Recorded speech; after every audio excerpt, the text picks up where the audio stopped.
Mon nom, c'est Alicia Duval-Mimoun. Je suis la directrice des médias sociaux à Fantasia, programmatrice depuis 2 ans pour la section documentaire et je suis à Fantasia depuis 2016.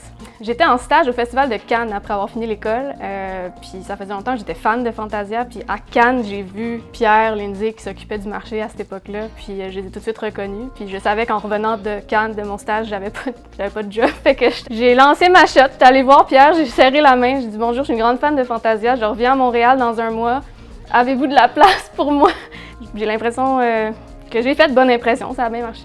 Mais tu sais, des fois, je pense que c'est une bonne leçon de vie aussi, tu sais, que la passion, ça paraît, puis des fois, c'est juste ça que ça prend pour réussir. Et moi, je fais partie de l'équipe qui travaille à l'année, donc je m'occupe des médias sociaux de Fantasia pendant, tu sais, les 11 mois de l'année, c'est vraiment juste moi derrière les comptes médias sociaux. On a un Facebook, Instagram, on est sur Twitter, on est sur YouTube, on est sur Letterboxd nouvellement aussi.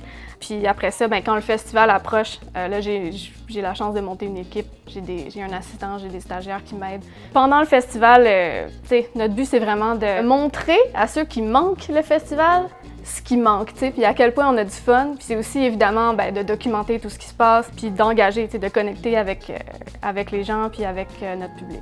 Je programme du documentaire, donc je viens juste de commencer, là. Je travaille aussi à l'ONF, fait que j'avais quand même une connaissance du milieu du documentaire en général, puis c'est pour ça que j'ai pensé que ça serait un bon départ pour moi en termes de programmation. J'ai programmé avec ma collègue Célia un documentaire qui s'appelle The Pez Outlaw, qui est vraiment, vraiment le fun. C'est un documentaire feel good, mais c'est un true crime, mais sans la tristesse puis la violence. C'est un gars qui collectionne les distributrices de bonbons Pez.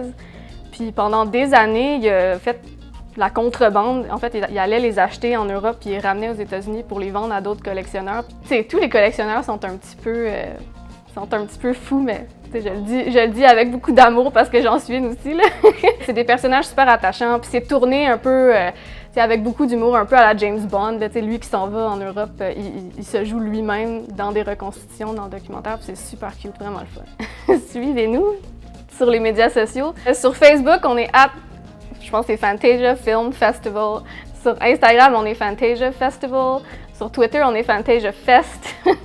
Sur Letterboxd, c'est le nom complet, donc Fantasia International Film Festival. On y va en anglais parce que, bon, c'est un festival international. #Fantasia 2022, #Fantasia 2022.